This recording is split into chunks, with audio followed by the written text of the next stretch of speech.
vous le mute. Hop, démuté. Je remettrai sur vert.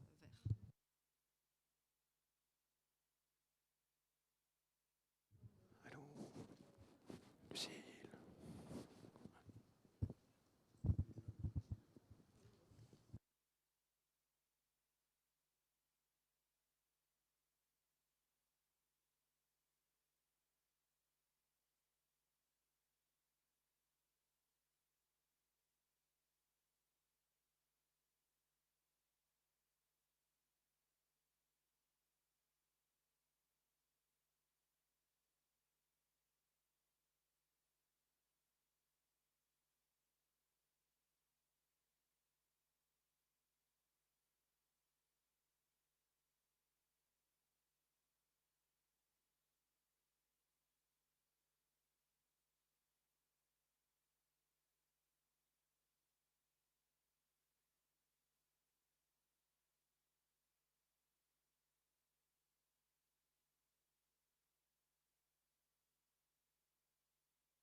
Bonsoir, je vous remercie d'être venu assister à cette conférence qui s'inscrit dans notre programmation sur la place des femmes d'hier et d'aujourd'hui et qui est en lien avec l'exposition temporaire sur les femmes romaines qui est présentée actuellement.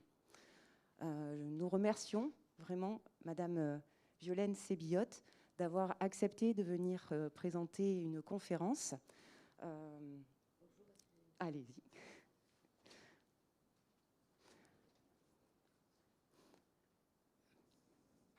Madame Sébillotte est professeure d'histoire ancienne, spécialiste de la Grèce archaïque et classique. Et ses travaux de recherche portent sur le genre et les femmes à l'époque antique, dont elle étudie les traces qui sont laissées par les textes, l'épigraphie et sur les représentations iconographiques sur les objets archéologiques. Donc elle nous propose aujourd'hui une conférence sur la citoyenneté des femmes antiques. Donc je vous propose d'écouter la conférence. Ensuite, nous pourrons passer à une petite séance de questions et ça sera suivi d'une dédicace de l'ouvrage qu'elle a coécrit avec Sandra Boringer. Merci à vous pour l'invitation et merci à vous d'être venus ce soir. C'est agréable de pouvoir communiquer sur la recherche qu'on est en train de faire. Donc je suis vraiment impatiente aussi d'avoir vos questions à l'issue de la conférence. Alors, cette conférence, effectivement, prend un angle d'attaque. Vous voyez, pour parler des femmes de l'Antiquité, j'ai choisi l'angle d'attaque de la politique et même de la citoyenneté. Parce que quand on travaille sur les femmes, hein, d'abord on en trouve, ce qui n'est pas évident a priori. Souvent on pense qu'il n'y en a pas. On en trouve dans l'Antiquité. Et on s'aperçoit qu'elles ne sont pas toujours des exceptions, comme on le dit souvent. Et surtout, ça permet, quand on trouve ces femmes, ça permet de revisiter le récit habituel qui est écrit sur le passé, et donc sur l'Antiquité, et les notions qu'on utilise de manière comme ça un peu spontanée, comme si elles étaient évidentes, en particulier la question de la politique ou de la citoyenneté. Et donc c'est ça que je voudrais vous montrer, c'est comment que quand on travaille sur les femmes, finalement on s'aperçoit que la citoyenneté, c'est pas aussi simple que ce qu'on pense aujourd'hui ou ce qu'on a appris en général à l'école, comme moi j'ai appris à l'école par exemple.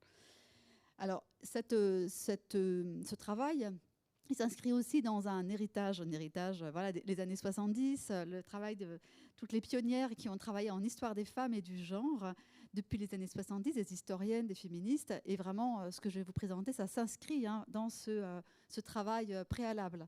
On fait pas, mon travail à moi et de mes collègues aujourd'hui s'inscrit dans cette lignée. Le temps aussi que j'utilise, dans lequel on va plonger, c'est un temps long. On va parler de l'Antiquité grecque. L'Antiquité grecque, j'utilise cet espace-temps qui est le 8e, 1er siècle avant Jésus-Christ. Donc c'est assez large, c'est plus qu'archaïque et classique. Et c'est daté par en fait la domination du grec, la langue grecque, et son apparition dans des textes, sur des pierres, etc., sur des vases. C'est ça qui est la référence. D'accord ? La longue période, donc.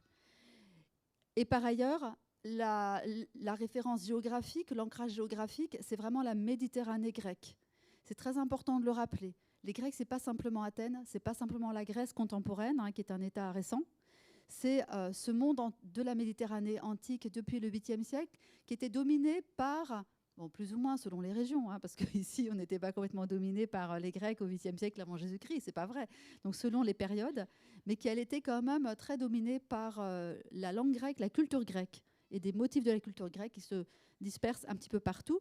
Et je parle de la Méditerranée, mais vous savez qu'à partir de la conquête d'Alexandre, à la fin du IVe siècle avant Jésus-Christ, le monde dominé par les Grecs, hellénophones, ceux qui parlent grec, il s'est étendu largement en Asie, puisqu'on a les royaumes grecs, macédoniens, issus d'Alexandre, qui sont implantés sur tous ces territoires. Donc c'est vraiment un espace très large. Et encore une fois, surtout l'important, c'est de se décentrer par rapport à ce qu'on a souvent dans la tête quand on parle de l'Antiquité grecque, c'est Athènes. Et quand on a Athènes dans la tête, on a aussi en tête une certaine documentation, c'est-à-dire les grands auteurs grecs qu'on connaît, qui sont traduits, qui sont dans des grandes collections scientifiques, qui ont été transmis par les papyrus. Vous voyez en bas de la diapositive un papyrus de la constitution des Athéniens rédigé par Aristote ou ses élèves, qui a été retrouvé à la fin du 19e siècle en Égypte. Et ce genre de documents, de papyrus, sont transmis par les copistes, etc., a donné lieu donc à des manuscrits, puis a donné lieu ensuite à des éditions imprimées, les éditions papier qu'on a aujourd'hui dans les bibliothèques.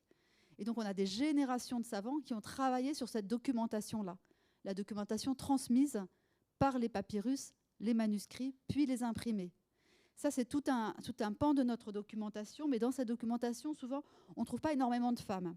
On en trouve, mais c'est toujours un petit peu difficile d'interpréter leur présence.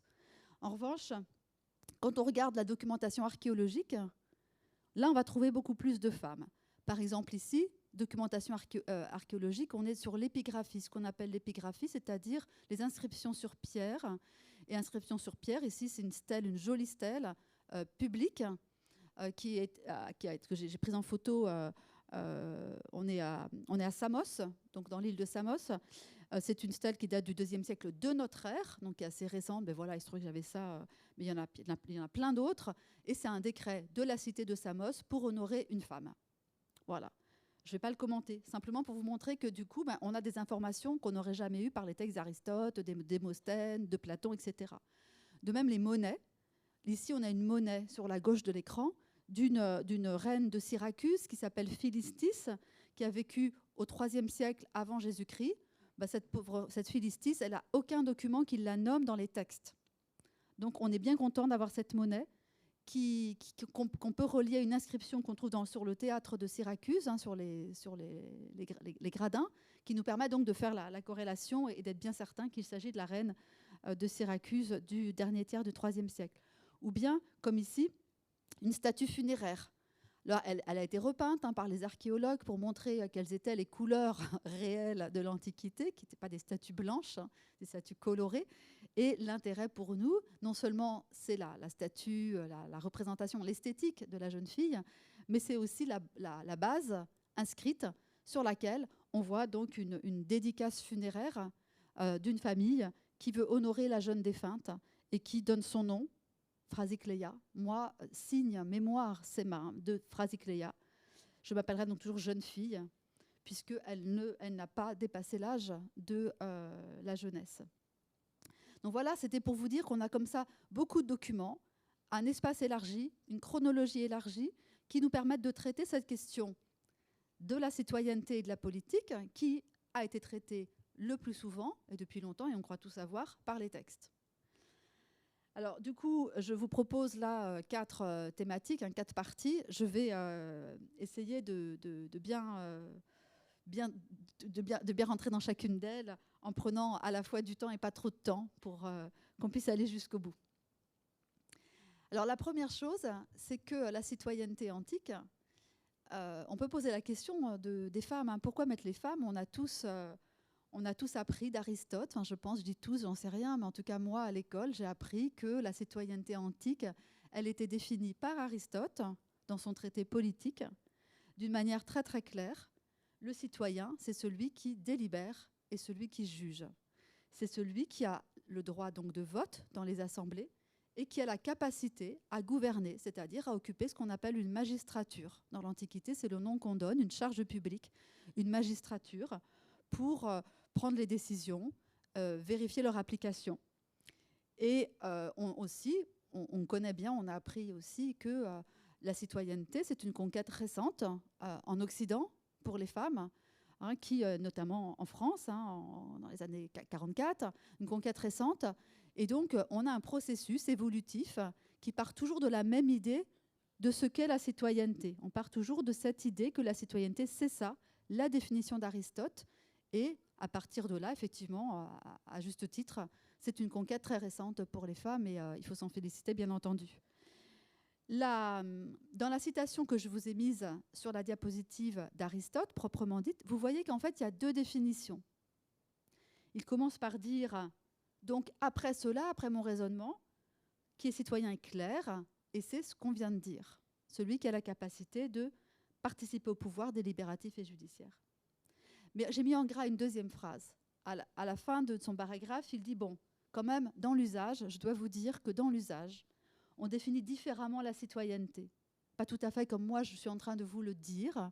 On définit la citoyenneté ou le citoyen comme celui qui est né de 2 parents citoyens et non d'un seul, son père ou sa mère. Donc il y a bien une mère. Donc à partir de là, on peut se demander quel était l'usage. Hein, au-delà de ce qu'a théorisé, de ce qu'a travaillé Aristote, quel était l'usage en Grèce.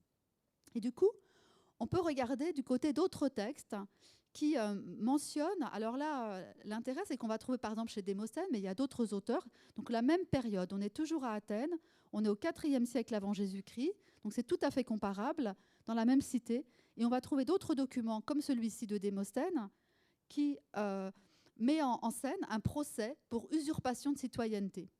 Et donc l'homme qui est accusé d'avoir usurpé la citoyenneté, on lui dit non, non, tu n'es pas un citoyen, tu ne peux pas accéder aux institutions athéniennes. Pour se défendre, qu'est-ce qu'il fait ? Il appelle des témoins et il rappelle l'histoire de sa mère et de son père. Mon père était bien citoyen et ma mère était bien citoyenne, dit-il. Pourquoi ma mère était bien citoyenne ? Parce que regardez, lors d'un premier mariage avec un monsieur qui s'appelait Protomachos, ils ont eu des enfants. Et Protomachos, le mari, il a marié les enfants selon le rite, comme donc une fille citoyenne, pour qu'elle fabrique des citoyens. Et donc, ça prouve que ma mère était bien citoyenne, puisque Protomachos l'a considérée comme telle. Et ensuite, lors du second mariage, eh bien, c'est la même chose, elle est toujours citoyenne, et donc je suis citoyen. Vous voyez la démonstration. Donc, ça veut dire que dans la vie réelle, hein, pas dans la théorie sciences politiques d'Aristote, mais dans la vie concrète, réelle, les gens appelaient leurs voisins, se présentaient, se connaissaient et se faisaient confiance sur la naissance citoyenne, et ça venait bien de la naissance. Par ailleurs, ça venait aussi non seulement de la naissance, mais d'une manière de se comporter qui était liée à une culture de voisinage. Les gens se connaissent, ils participent au même cercle, ils vont aux mêmes fêtes, à des banquets, etc. Donc ils se reconnaissent comme membres de la même communauté. On les appelle les épitimoïs, ceux qui ont vraiment toutes les dignités, la dignité de citoyen. C'est un statut privilégié dans la cité. Donc l'appartenance à une famille, et puis aussi une manière de se comporter, qui est une manière, on voit dans les expositions, vertueuse, la matrone, etc., c'est-à-dire des valeurs de comportement qui font qu'on est digne. La citoyenneté, c'est aussi une manière de se comporter qui doit être digne de cette qualité-là, de ce statut-là.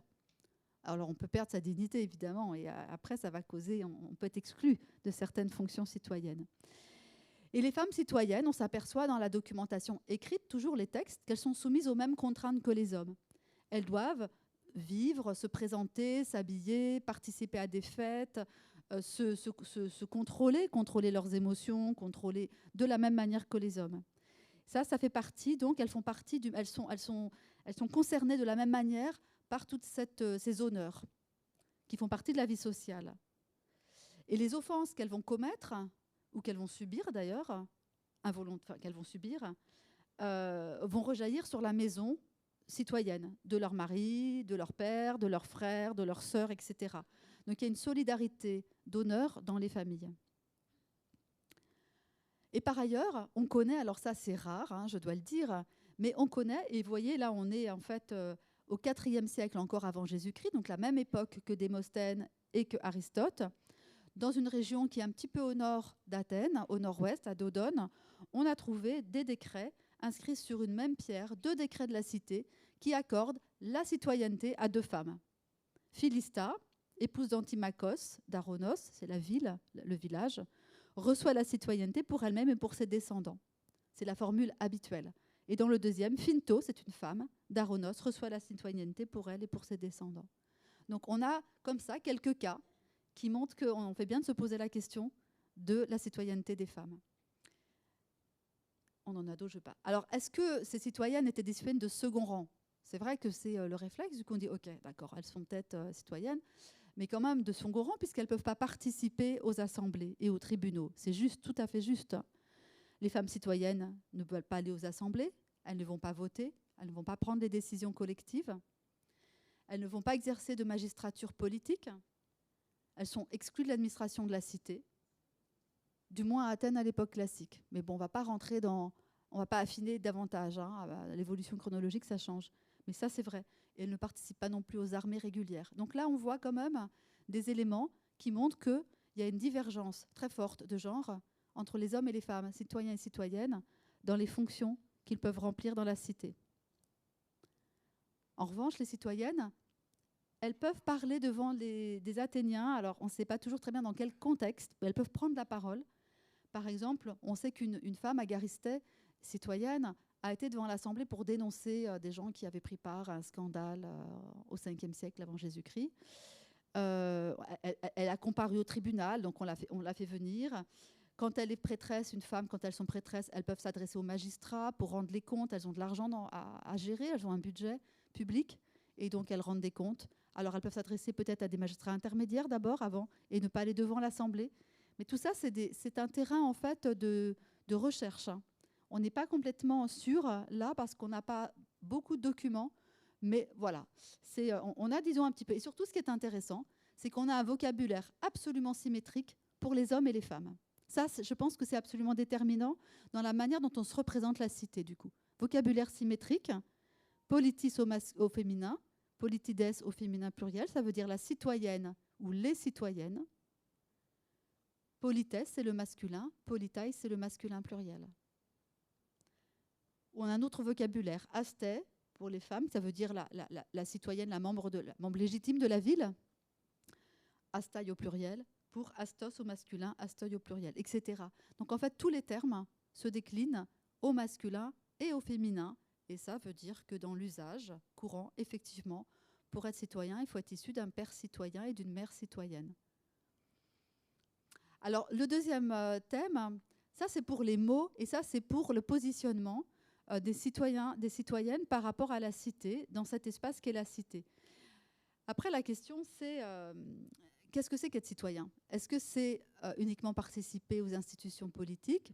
Ben, probablement pas, puisque les mots sont plus larges, donc probablement pas. Il y a quelqu'un qui a hiérarchisé, mais ce n'est pas les Grecs de la vie quotidienne, c'est peut-être les théoriciens qui ont un petit peu séparé, hiérarchisé les fonctions. Et ce qu'on voit souvent, c'est qu'on a des femmes qui sont propriétaires de biens, mais de biens, je veux dire, de propriété foncière, hein, de terre. Et ça aussi, quand moi j'étais jeune, ça faisait partie de la définition du citoyen masculin. On disait seuls les hommes citoyens peuvent être propriétaires. Les femmes ne sont que des transmetteuses de biens. Elles ne peuvent pas être propriétaires. Et si elles ne peuvent pas gérer les biens. Or là, on voit, alors on est dans une autre cité, mais on est en Grèce centrale, en Béotie, c'est un petit peu au nord d'Athènes. On est au IIIe siècle avant Jésus-Christ. Et là, c'est une inscription qui est un petit peu rébarbative. C'est une grande pierre inscrite sur laquelle on liste les parcelles de la ville, de la cité, qui sont louées à des membres de la cité. C'est organisé par la cité. C'est comme si la municipalité décidait de louer des immeubles, des appartements. Elle le fait. Et elle inscrit sur une stèle, une pierre ici, qui loue. Eh bien, on voit que, alors là, ce n'est pas des propriétaires, c'est des locataires, mais on voit que des femmes qui sont citoyennes, puisque quand on met fille de, c'est une marque de citoyenneté. Ça, je ne vous rentre pas dans les détails, mais c'est une marque de citoyenneté, quand on peut afficher une filiation. Eh bien, ce sont des femmes citoyennes qui peuvent souscrire un bail public devant les magistrats, et ce bail est enregistré par la cité. On en a comme ça plusieurs exemples. Et Phrounika, par exemple, elle va prendre la parcelle d'un dénommé Wimpidas, qui était avant elle, et elle dit elle-même, donc elle parle devant les magistrats, hein, elle n'est pas du tout muette, elle dit qu'elle est sa plus proche parente, elle n'a pas besoin de quelqu'un pour la faire parler. Mais alors, le plus intéressant, c'est quand on a une stèle comme celle-ci, alors la photo est petite, et voilà, il faut la lire de près. C'est une stèle qui vient d'une cité des Cyclades, à Thénos, en Égée, dans la mer Égée, et qui porte des actes d'achat, cette fois-ci de terre, par la cité de Thénos, hein, qui enregistre toutes ces transactions foncières, des maisons ou des terrains. Et je vous mets un exemple. Anaxiclès, donc c'est un monsieur, il est citoyen, fils d'Anaximénès, ça veut dire qu'il a une filiation. Il a acheté une terre à Philotéa. Ça veut dire que Philotéa, elle était propriétaire. D'accord ? Elle était elle-même citoyenne, puisqu'elle est fille d'eux, etc. Et alors, ce qui est intéressant dans cette inscription, c'est qu'on décrit la parcelle de terrain. Hein, vous voyez, le terrain, la rivière, le jardin, les limites, c'est comme ça qu'on décrit la parcelle.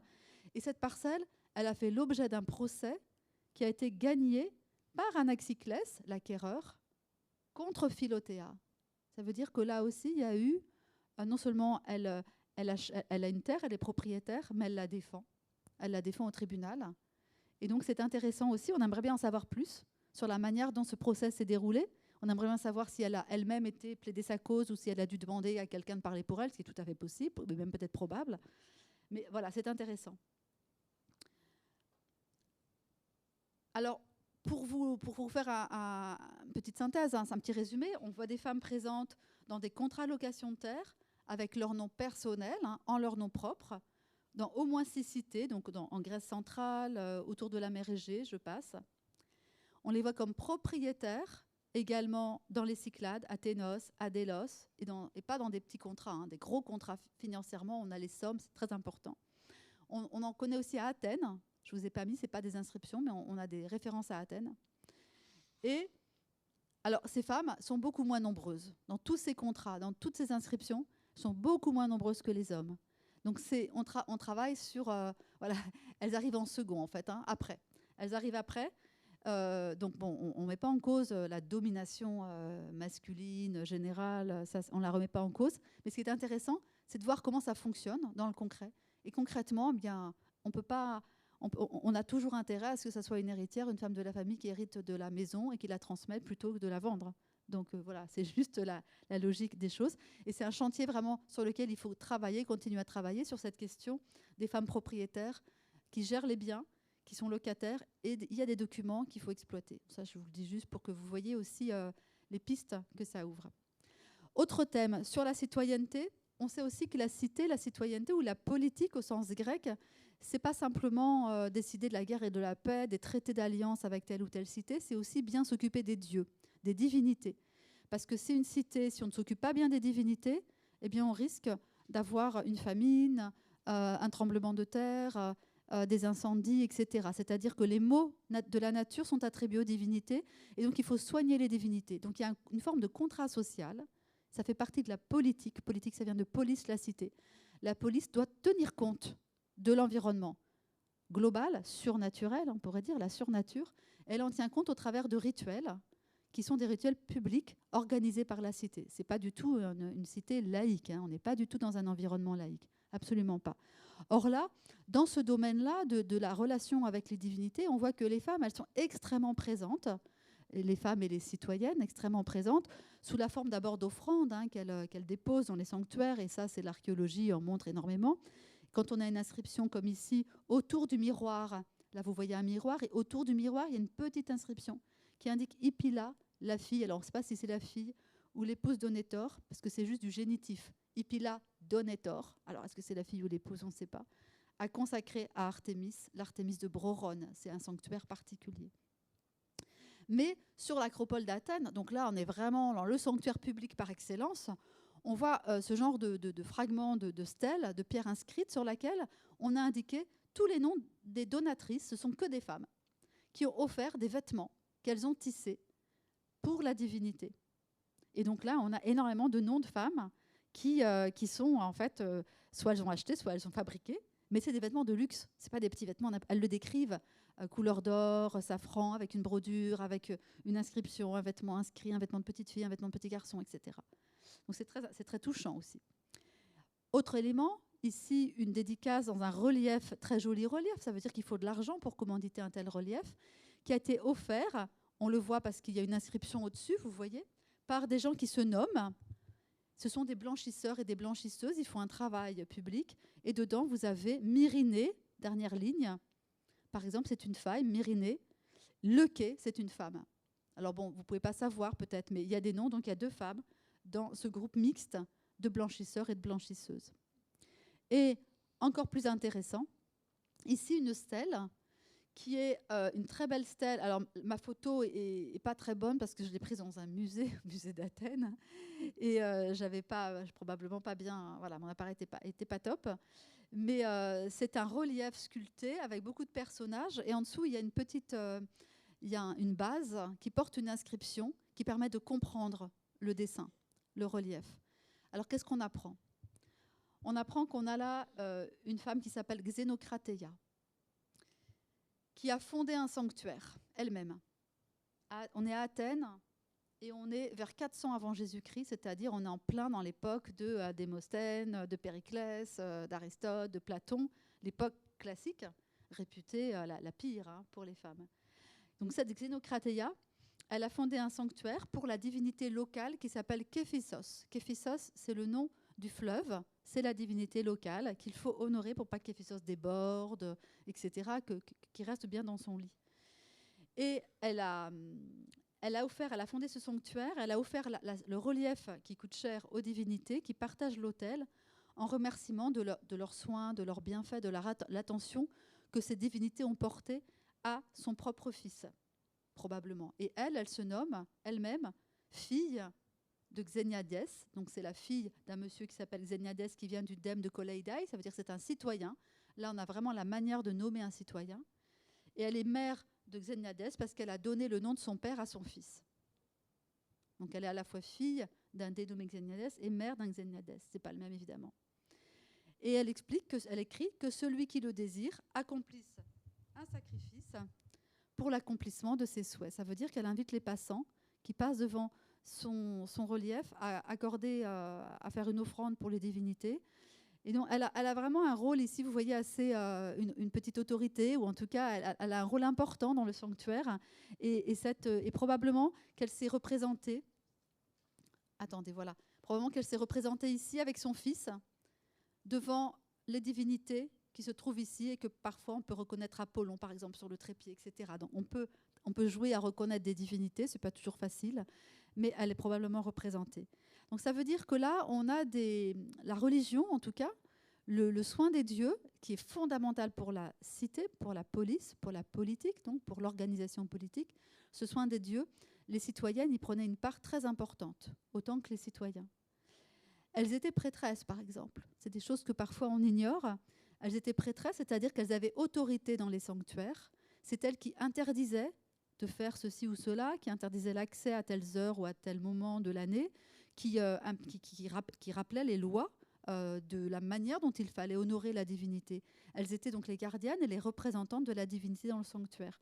Là, on voit un vase sur lequel on a une représentation d'un autel en briques sur lequel le pauvre bœuf va être sacrifié. Voilà. Et derrière, on a un défilé d'hommes qui sont les fidèles, qui apportent le bœuf, qui vont prier pour la divinité. Et la divinité, elle est là, on la reconnaît, c'est Athéna, très très grande, ce qui a un code iconographique pour distinguer le statut des mortels et des immortels. Et devant, on a une femme avec la peau blanche qui la distingue des hommes derrière qui ont la peau noire. C'est un code iconographique aussi. Et la femme, elle est devant l'autel parce que c'est vraiment sa place à elle. Elle est l'intermédiaire entre les mortels et les immortels. En tout cas, l'immortel de son sanctuaire, c'est une prêtresse. Alors, ces représentations, concrètement, elles se traduisent que quand une prêtresse décède, elle a on a une manière de l'honorer qui est de rappeler cette fonction, qui est une fonction de prestige. Et comment on l'honore ?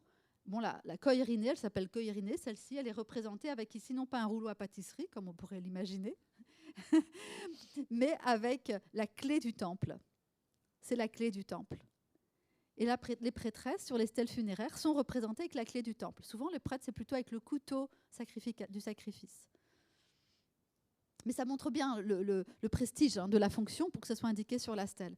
Là, sur ce fragment de décret public d'Athènes, qui date toujours d'Athènes et qui date d'Athènes du 5e siècle, on a encore le siècle de Périclès,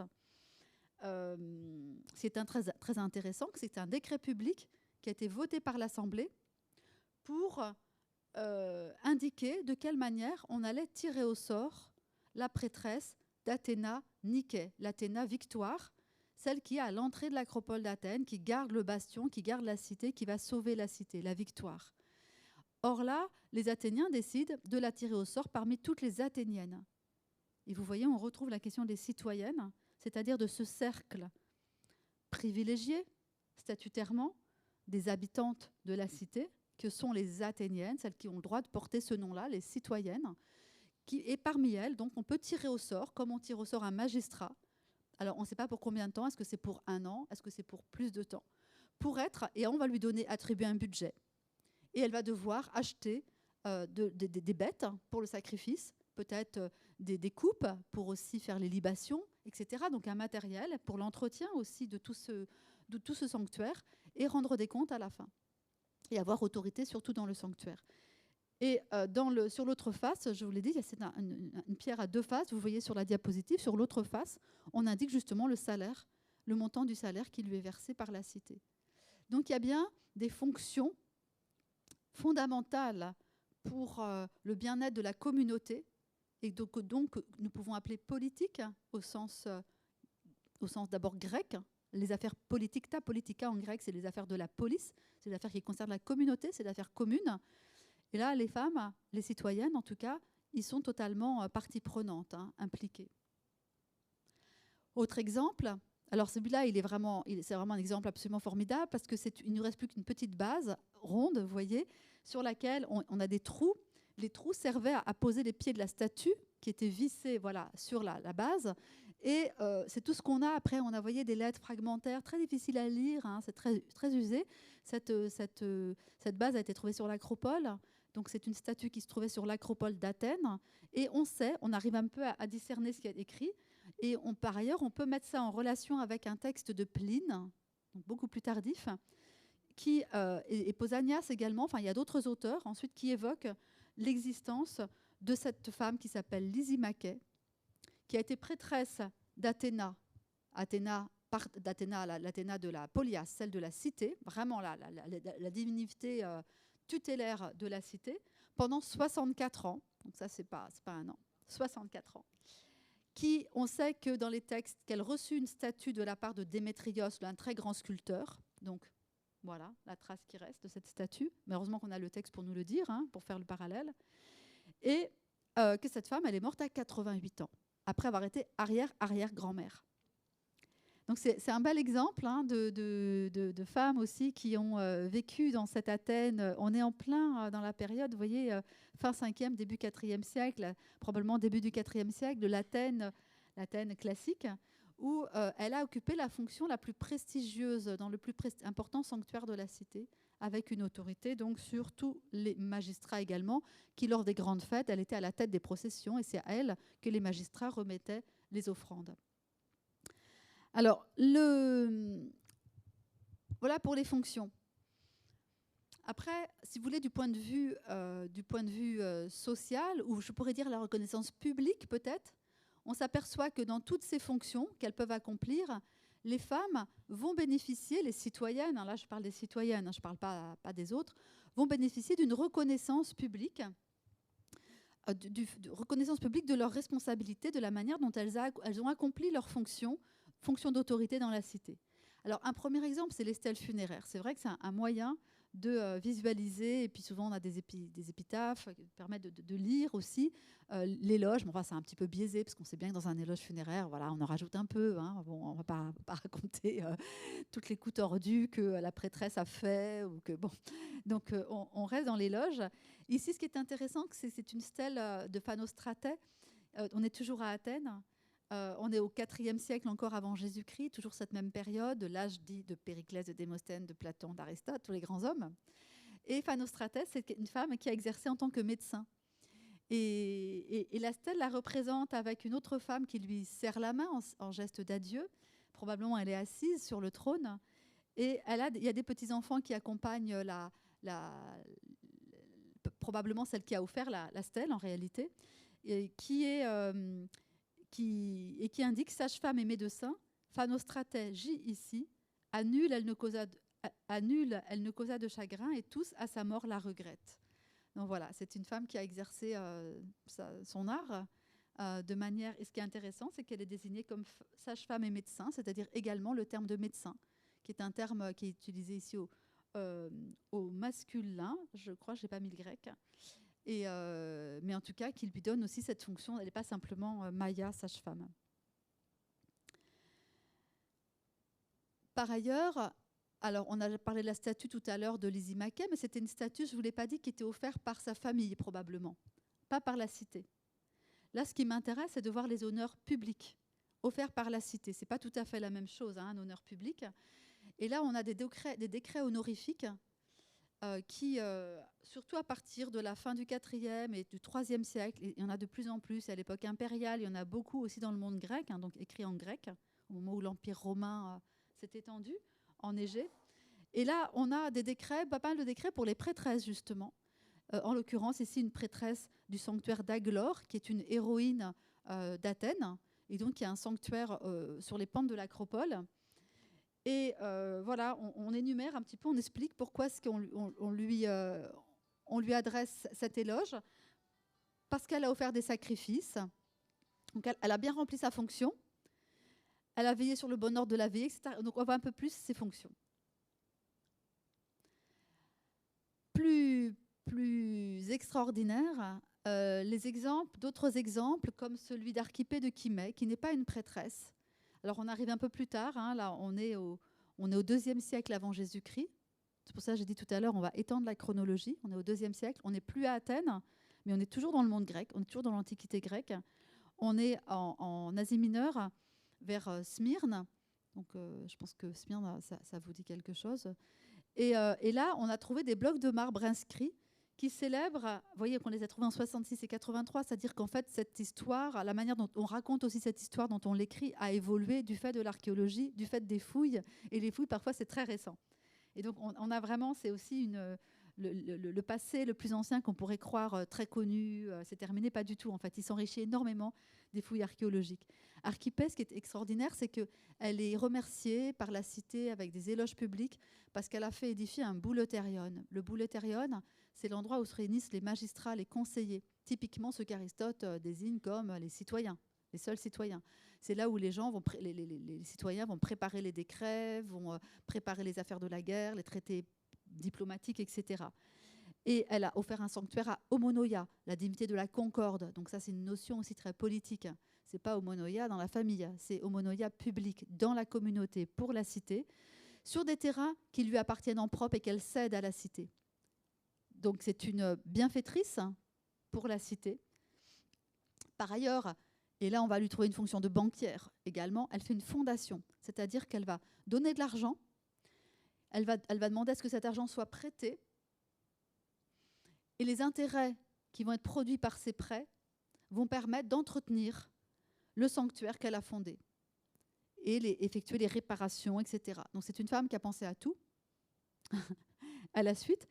Donc on va acheter avec 4 esclaves pour s'occuper du sanctuaire et mettre en place les dépenses de fonctionnement. Donc vous voyez, elle distingue déjà l'investissement et le fonctionnement. On a là des budgets. On est au IIe siècle avant Jésus-Christ, c'est Archipée. Elle a un frère, et donc c'est pas du tout parce qu'elle est fille unique. Hein, elle a une fortune, mais son frère existe, il est nommé dans le décret à un moment donné, mais c'est elle qui en fait se sent, en tout cas, pouvoir disposer et qui dispose de la fortune de cette manière-là. On l'appelle une évergette. Une évergette, c'est-à-dire un membre de l'élite sociale qui finance des actions au bénéfice de toute la communauté. Alors, sur le pouvoir des dynastes, les femmes dynastes. Alors, ce que je voudrais dire, parce que très souvent on se dit oui, les dynastes, les reines, c'est à partir d'Alexandre le Grand, les royaumes hellénistiques, et puis après c'est l'Empire romain, les impératrices, on passe dans autre chose. Or, en réalité, les cités grecques, dans l'Antiquité grecque, depuis longtemps, on a en fond un modèle. Alors, je ne parle même pas de l'arrière-plan imaginaire constitué par la religion. Dans la religion, on pourrait aussi parler du fait qu'on a des divinités souveraines. Héra, par exemple, souveraine aux côtés de Zeus. Qu'on a donc des fonctions qu'on pourrait attendre des hommes qui sont remplies par des déesses dans l'imaginaire. Athéna, à la guerre, par exemple. Mais ça, j'en parle pas, mais c'est un autre sujet qui pourrait compléter. Je ne parle même pas de ça. Je veux dire que même en parlant de l'histoire sociale, des réalia, on s'aperçoit que même dans l'Antiquité grecque plus ancienne, on trouve déjà des représentations de femmes maîtresses de maison. Donc, toujours, on parle de citoyennes au sens des membres légitimes de la cité. On reste sur cette définition-là, qui sont honorées parfois en groupe, parfois seules, avec des caractéristiques de pouvoir. Alors, je vous donne, j'explique. D'abord, il y a les termes de despoina, ça veut dire maîtresse, curia, ça veut dire maîtresse, qui sont des termes qui existent déjà dans l'épopée. Ce sont des termes anciens. Et donc, ils sont déjà utilisés. Mais on l'a un peu oublié souvent. On a l'impression que ça n'existe qu'au masculin. Non, pas du tout. Ça existe aussi au féminin. Et là, sur cette photo que j'ai prise à Samos, toujours, donc c'est une île tout près de la Turquie aujourd'hui, où on trouve dans le sanctuaire d'Héra, un sanctuaire pour les marins. Là, on est vraiment sur une île bord de mer. On trouve ce monument. Alors, je ne peux pas le qualifier. Je ne vais pas dire funéraire. Je ne pense pas. Un monument votif offert dans le sanctuaire, sur lequel on voit 1, 2, 3, 4, 5, 6 personnages. Je dis 6 parce que j'ai calculé les ronds, les trous sur l'estrade, sur le podium, qui sont en fait les trous sur lesquels étaient posées d'autres statues qui nous manquent aujourd'hui. Il y en a il y a une figure à gauche tout au fond qui est une figure trônante. Juste à côté, il y a un rond, probablement c'était un petit garçon. Je vous passe l'analyse archéologique, la taille des pieds du trou, etc. Et ensuite, à côté, il y a un trou aussi. C'était une jeune fille. Une jeune fille comme les 2 autres à côté. C'est qu'on avait 3 jeunes filles et un jeune garçon. Après, la femme trônante sur le trône. Et ensuite, on a une banquette ici avec un coussin moelleux. Vous le voyez, vous le devinez là, au premier plan. Et un homme qui a l'air bien en chair aussi, qui est accoudé sur le coussin. Et je dis que c'est un homme et je dis que c'est une femme pour la figure trônante. Pourquoi ? C'est pas évident. C'est tout simplement parce que leurs noms sont gravés, sont indiqués sur la pierre. Et donc, on ne peut pas se tromper. On sait le nom de tous ces personnages.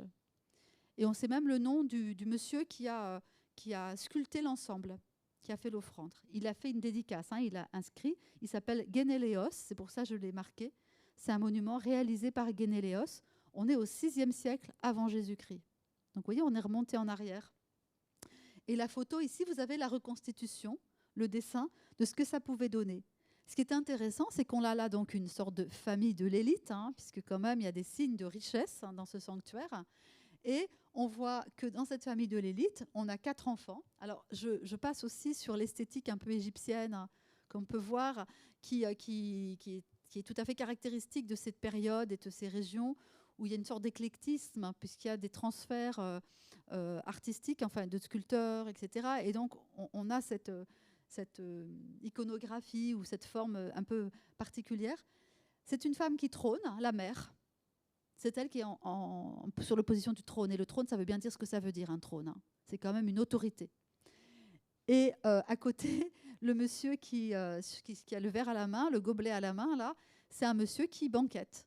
C'est-à-dire que les valeurs sociales masculines et féminines de la riche famille, c'est la stabilité, le pouvoir, l'autorité dans la maison, peut-être, mais là, on est quand même dehors et dans un terrain public, hein, donc c'est affirmé dehors, de la femme, et le plaisir, avec le vêtement somptueux, etc., le plaisir de l'homme au banquet. Sur la question des dynasties, on a aussi, là je vous ai mis les reines hécatomnies, une statue qui est très jolie, qui est au British Museum, une statue qu'on a trouvée toujours dans une cité grecque d'Asie mineure, on appelle la tête d'Ada, Ada, Ada, parce que elle évoque, bon, peu importe, mais c'est le prétexte en fait pour évoquer cette femme, Ada, qui habitait dans la région donc, de ce qu'on appelle la Carie, le sud de l'Asie mineure, dans des cités grecques, hein, on est sur la côte où il y a des cités grecques, et qui étaient aussi originaires de la région de l'intérieur, des indigènes, on va dire, comme ici, hein, on a des mélanges gaulois, grecs, romains, voilà, bah, c'est un peu pareil, c'est des régions de mélange, d'hybridation. Et cette femme, elle fait partie de ce qu'on appelle la dynastie des Hécatomnides, à laquelle appartient le roi Mosol, connu pour son mausolée. Mais ça pas simplement Mosol. En fait, on parle beaucoup de Mosol, mais Mosol, il avait une sœur épouse, Artémise. Il avait un autre frère, Idrius, une autre sœur, Ada, celle-ci, un autre frère. Et donc, en fait, ces frères et sœurs ont eu le pouvoir, tour à tour, par couple de frères et sœurs qui se mariaient ensemble pour conserver le pouvoir. Et quand le monsieur mourait, la sœur restait. Ce n'est pas le frère d'après qui prenait le pouvoir. Vous voyez ce que je veux dire?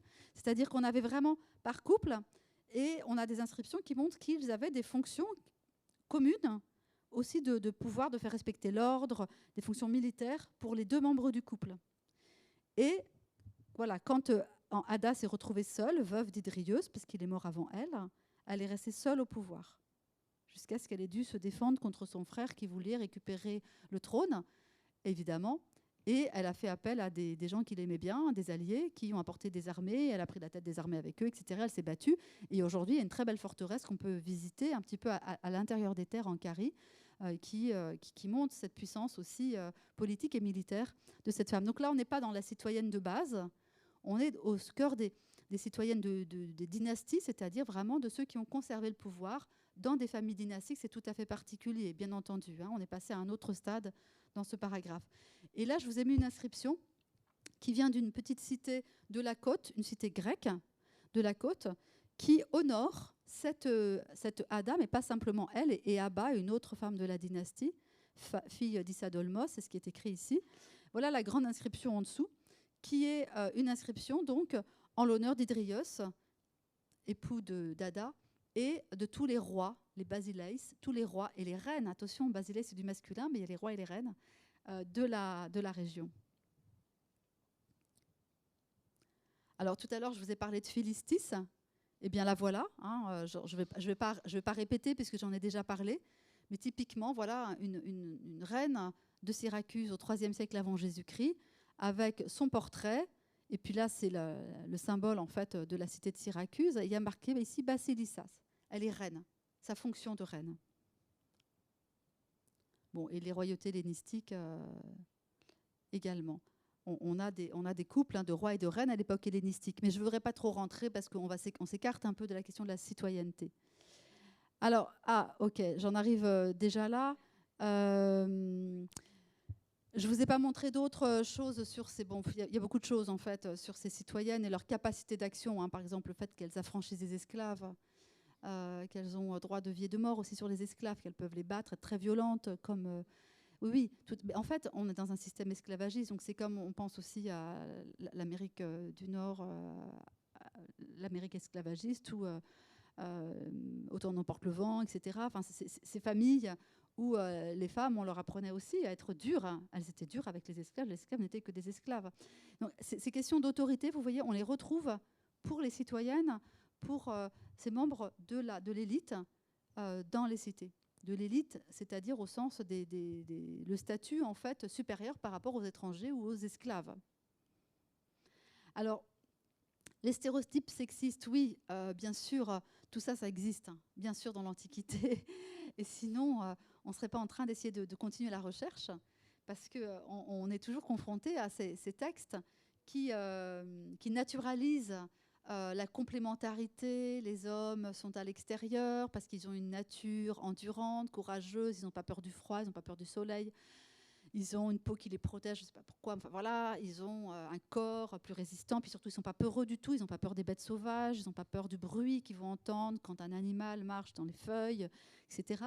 Alors que les femmes, bien naturellement, sont peureuses, etc. Sont tendres aussi. Et du coup, elles vont pouvoir s'occuper des enfants à la maison, s'occuper de rester entre leurs murs pour transformer le blé en farine et les fruits en compote, etc.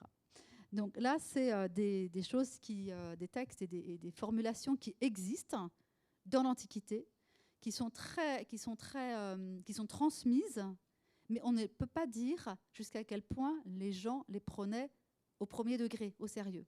Vous voyez ? Donc, bien sûr, certains, oui.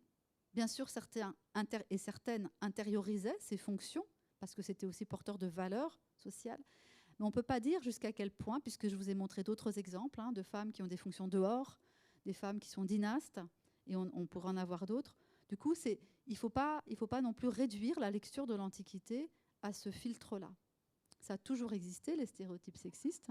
Ça existera sans doute encore. Mais en tout cas, et les vases, je vous ai mis ici un vase qui finalement véhicule la même chose sous forme imagée, c'est-à-dire répète voilà ce que doit être une jolie femme. Bon, pour les petites filles qui avaient ces boîtes, là c'est une boîte qui est déroulée, hein, qui avait ces boîtes, ben voilà, on voyait ce que c'était, c'est d'avoir le panier de laine à la maison, avoir le miroir pour être sûr qu'on est bien belle, avoir des beaux vêtements, avoir le petit vase avec le parfum, le petit vase sur la gauche de la diapositive. On est à l'intérieur de la maison, il y a une colonne, il y a des portes, on est dans un espace clos et intérieur. Le panier de laine, vous voyez, avec le panier les laines blanches. Et puis, se coiffer, etc. Les noms de ces femmes, on voit des noms d'Anaé, Iphigénie, etc. On voit des noms inscrits tout en haut. C'est des noms d'héroïnes aussi, de la tragédie, des mythes, qui sont idéalisés et qui proposent les contes de fées, c'est des princesses. Voilà. On est au pays des princesses, et donc évidemment, les historiens ne prennent pas ça au premier degré. Je ne dis pas qu'on ne les prend pas au sérieux. On les prend au sérieux, parce que ça dit quelque chose de la société. Mais on ne va pas s'en servir pour décrire la société ancienne. Et je crois que c'est ça qui est vraiment très, très important. Alors, pour conclure, il est vrai que pourquoi est-ce qu'on a du mal à faire ressortir les citoyennes et leur montrer leur place dans la politique, la vie politique de la cité? Pourquoi on a du mal? C'est parce que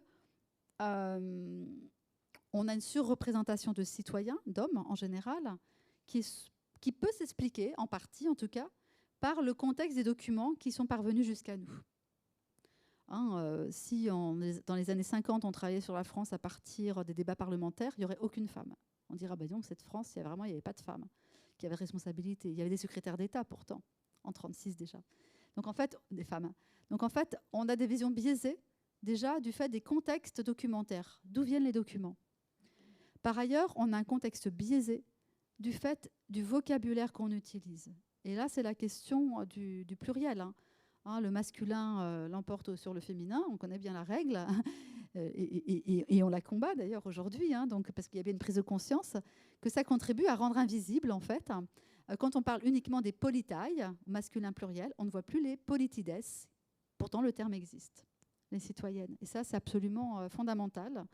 Et c'est pour ça qu'il faut être très, très vigilant pour travailler sur les contextes d'emploi de ces termes, pour être bien sûr qu'on ne parle que des hommes, ou bien se poser la question, est-ce qu'il n'y a pas toujours des femmes cachées derrière ce pluriel, ce masculin pluriel? Et bien voilà. Et tout ça pour vous dire qu'il y a beaucoup de choses à faire encore, que la recherche, elle continue et que ça permet de revisiter des notions de citoyenneté et aussi de politique, de vie en communauté, et du coup de la place des hommes et des femmes dans ces communautés politiques. Je vous remercie.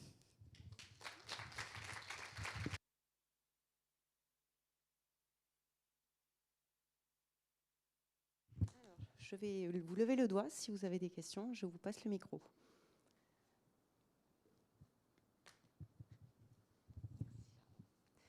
Merci d'abord pour cet exposé très enrichissant. Je m'intéresse beaucoup à la médecine dans la période de la Grèce antique et en particulier du IIIe siècle. Il me semble que les femmes et l'exercice de la médecine n'était pas légal. Est-ce que, en particulier à propos de Phénostratée, est-ce qu'elle était vraiment médecin ou sage-femme? Parce que la sage-femme, c'était des pratiques, des rites, évidemment l'accouchement, mais pas la connaissance des maladies féminines. Alors, à quel moment, est-ce que vous savez à quel moment les femmes ont pu vraiment exercer la médecine d'une façon légale en Grèce et à Athènes en particulier? Oui, merci pour votre question. Elle est compliquée parce qu'on n'a pas énormément d'éléments. Néanmoins, on peut dire une chose. Ce qu'on peut dire, bon, déjà le terme c'est médecin pour elle. Il n'y a pas de doute, il n'y a pas de doute. Donc elle est les deux. Donc ça veut dire que quand même les choses sont pas si claires. Je pense, parce que j'ai une étudiante, une doctorante, mais elle a fini, elle est docteur maintenant, qui a travaillé sur la question du geste guérisseur dans la Grèce ancienne. Et l'emploi du terme le geste guérisseur, c'était justement pour échapper à la catégorisation médecin, non médecin, et pour voir les termes qui étaient employés et les gestes qui étaient réalisés et qui les réalisaient. Pour poser la question aussi des femmes. Et donc, ce dont on peut s'apercevoir, c'est que petit à petit, 5e siècle, 4e siècle, 3e siècle, etc., se met en place en fait une sorte de professionnalisation de certains gestes et de certaines pratiques d'un cabinet médical avec des outils, etc., par des hommes. Et là, c'est la mise en place d'une médecine professionnelle par des hommes. En revanche, ce qu'on appelle aujourd'hui le care, c'est-à-dire le soin des individus. On n'a pas la Médée dans l'Iliade, qui est une femme qui vient soigner des guerriers. Et on a aussi des hommes qui retirent des blessures, des armes dans le bras, des héros blessés. Mais on a donc je pense qu'il y a une question de quoi on parle. Est-ce qu'on parle juste des médecins de la profession? Et là, effectivement, il y a une masculinisation et une délimitation d'un territoire technique professionnel qui se fait à partir des Hippocrates, cette école hippocratique, à partir du 5e, 4e siècle. Et à côté de ça, et toujours, je pense, et ça a duré longtemps, il y a eu d'autres travaux qui ont été menés, ça a duré bien plus longtemps, il y a toujours des pratiques et un savoir-faire qu'on va appeler médical, de soins, dans les sanctuaires. Par exemple, il y a beaucoup de femmes qui vont dans le sanctuaire à Épidore. Et elles laissent des traces, il y a des inscriptions, les yamata, qui laissent des traces, et si elles y vont, c'est qu'elles vont entendre le dieu leur parler, leur dire tu dois faire ceci, il y a une pharmacopée, et donc ensuite l'utiliser chez elles pour leur fille. Il y a une femme qui dit qu'elle va consulter pour sa propre fille, elle devrait savoir ce qu'il faut qu'elle fasse, et c'est elle qui y va. Alors elle n'est pas médecin au sens moderne, mais elle a une fonction de médecin si on élargit voyez, le terme. Donc voilà, moi c'est un peu une réponse... Voilà. On a quelques stèles funéraires, on en a d'autres à Byzance, au IIIe siècle, IIe siècle, vous les connaissez probablement si vous travaillez dessus. Mousa, par exemple, là, on a d'autres femmes médecins. Mais c'est vrai qu'il n'y en a pas beaucoup. Il y a un recueil qui a été réalisé par une spécialiste, Samama, de la question, on a toutes les inscriptions qui concernent les médecins, et il y a quelques femmes dedans. Donc ça, il faut le lire, il faut le regarder. Il y a quelques femmes dedans, beaucoup moins que de médecins hommes.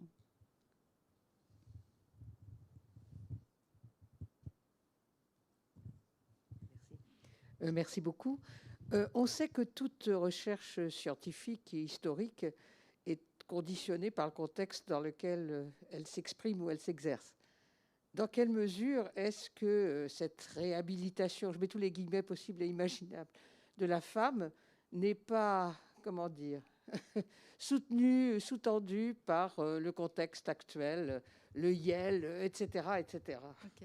Bon, c'est avant le YEL hein, quand même. Je vous ai montré des livres des années 60, début des années 70, c'est avant le YEL. Si vous voulez, s'il y a un mouvement social qui sert de stimulus à la recherche, je n'y vois aucun souci. C'est comme ça qu'on a pu travailler sur les ouvriers, c'est comme ça qu'on peut travailler sur les esclaves, c'est comme ça qu'on peut travailler sur des catégories en fait, qui ont échappé à un moment au centre d'intérêt des historiens qui ne s'occupaient pas de ça. Donc là, absolument aucun souci pour moi. Et je crois que fondamentalement, c'est vrai, c'est grâce à ces mouvements sociaux, hein, l'histoire de la sexualité, c'est pareil, avec les mouvements de libération sexuelle. Tout ça, c'est lié. Le stimulus, il vient de là. Après, le travail scientifique, hein, c'est autre chose. Mais le travail scientifique, j'ai aucun état d'âme sur ce que je vous présente. Vous voyez ?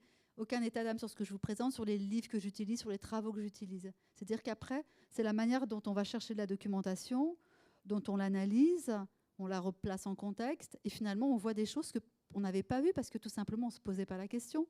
Ça ne faisait pas partie de l'horizon, des questions qu'on avait dans la tête. Donc, heureusement, oui, qu'il y a des nouvelles questions qui sont posées par des mouvements sociaux de réaction à des situations de marginalisation, voilà. Et donc ça, je pense que ça enrichit en fait le discours historique, hein, ça enrichit la lecture du passé, parce que du coup, on peut se reporter, pour nous qui travaillons sur l'Antiquité, ça nous permet aussi de nous retourner vers le passé avec des nouvelles questions que nos prédécesseurs n'avaient pas eues. Donc ouf, on peut encore travailler. Il n'y a pas que l'archéologie qui apporte des nouvelles données.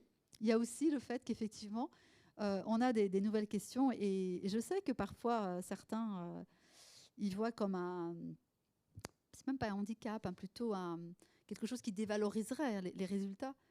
Mais je crois que ça ne se passe pas du tout de cette manière-là. En fait, la question de l'évaluation de la qualité du résultat, elle ne porte pas sur la question qu'on pose, elle porte sur le traitement de la question. Donc, elle porte sur la méthode qu'on utilise. Et donc là, il n'y a aucun, voilà, il n'y a pas d'état d'âme à avoir.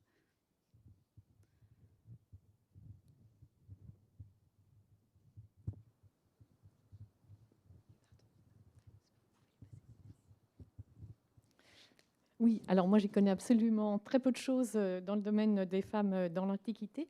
Et je voudrais savoir par rapport aux documents qui ont été présentés sur les femmes propriétaires. Il était, me semble, indiqué, pour 3 d'entre elles en tout cas, soit qu'elles étaient assistées... Alors attends, c'est tout début, je crois. Oui, je vois très bien la question. Oui, d'accord. Enfin, je vais la poser quand même. Oui, bien sûr. Qu'elles étaient assistées d'un tuteur ou qu'il y avait un garant, qu'elles étaient assistées ou qu'il y avait un tuteur, qu'elles avaient un garant. Et je voulais juste savoir, est-ce que c'est la même chose? Est-ce qu'on trouve les mêmes inscriptions pour les hommes? Alors oui, super. J'avais oublié, non, on n'a pas le temps de tout dire. Et là, j'étais plus tout à fait dans la question de la citoyenneté, de l'implication sociale, mais c'est absolument juste. Dans beaucoup de documents, pas dans tous, c'est pas une généralisation, mais dans beaucoup de documents, les femmes qui agissent dans l'espace public pour acheter des terres, mais pas pour affranchir un esclave, par exemple, jamais, ou très peu, si un peu parfois, pas beaucoup. Elles agissent avec ce qu'on appelle un kurios, qu'on va traduire par tuteur, même si on ne connaît vraiment pas bien sa fonction. Ce n'est pas le cas pour les hommes, jamais. C'est le cas pour les enfants. Ça veut dire que c'est vraiment une marque là de la subordination des femmes du point de vue juridique. Absolument juste. Sauf que, si vous voulez, pourquoi je dis sauf que? En fait, vraiment, j'ai regardé tous ces documents, le Curios, toutes ces interventions, etc. On n'arrive pas à comprendre quelle est sa fonction. En fait, il est présent comme s'il était là. Parfois, on a l'impression que c'est pour protéger les intérêts de la femme, par exemple, dans un divorce ou dans un mariage quand il est là pour la dot. Mais là, par exemple, sur les actes d'achat de terre, c'est elle qui est le sujet du verbe. Elle a acheté. Il a acheté à Philotéa. Il n'a pas acheté au tuteur de Philotéa. Donc, ça veut dire quoi, le tuteur? Il n'a pas acheté au tuteur. Et le procès, il a été gagné contre Philotéa. Donc, en fait, c'est effectivement, là, il y a un truc, il y a un truc qui coince. Hein, il y a encore une épine qu'il faut dégager. Et on est plusieurs, je vous l'assure, à travailler sur ces questions. Je ne dis pas en France, hein, au niveau international. Vraiment, il y a un dossier. C'est que on sent bien qu'il ne s'agit pas de la tutela muliebris des Romains. Ce n'est pas la patria potestas, ce n'est pas ça. Ce n'est pas la puissance paternelle. On n'est pas du tout là-dedans. Mais on n'arrive pas à qualifier, en fait, le rôle de ce kurios, qui est un peu un rôle d'un garant, qui peut être un garant, mais il y a aussi des garants. Donc, ce n'est pas vraiment un garant. Et les hommes ont des garants. Les hommes, quand ils contractent, ils ont aussi des garants. Le garant, c'est celui qui va apporter l'argent s'il y a une défaillance de l'acheteur. Donc, il faut un garant de toute façon. Donc là, du coup, est-ce que c'est quelqu'un vers qui on peut se retourner dans les assemblées politiques ou les tribunaux où les femmes ne vont pas être présentes? C'est possible que s'il y a une affaire à juger, mais en même temps, c'est elle qui est accusée. C'est Philothéa qui... le procès, c'est elle. Donc, c'est une question très embêtante. Et c'est voilà pourquoi la recherche continue.